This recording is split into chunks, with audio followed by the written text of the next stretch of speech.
ఒక రిజిస్ట్రార్ గారి తల్లి వాళ్ళ మనవరాళ్ళు ఎవరు కూడా స్వామిని నమ్మం మేము రాము అని అంటే శివంకి ఆయన రామాయణం చెప్పడానికి శ్రీరామనవమికి వస్తున్నారు.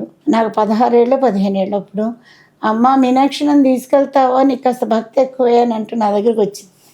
వస్తే నేను ప్రామిస్ చేసేసా. అయితే స్వామి ఇంత చిన్న డాట్ లాగానే కనిపిస్తున్నారు ఆ ముసలావిడి పాపం. I felt very bad. ఆత్మ రామాయణం చెప్పారు. ఈ జర్నీ ఏంటంటే రాళ్ళు ముళ్ళు తీసుకుంటూ రాముడు మన మధ్యకు వచ్చాడు. ఎలా వచ్చాడని అంటే తను అన్ని అడ్డంకులు తీసుకుంటూ ఒక రాక్షసత్వాన్ని వధించటానికి వెళ్ళాడు. ప్రతి వాళ్ళలోనూ ఒక రాక్షసత్వం ఉంది.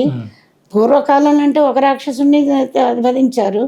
ప్రతి వాళ్ళలో రాక్షసత్వం ఉంటే నేను వచ్చింది అందరినీ బాగు చేయటానికి, ఆ రాక్షసుని తీసేసి మీలో దైవత్వం వెలికి తీయడానికి అని చెప్పారు.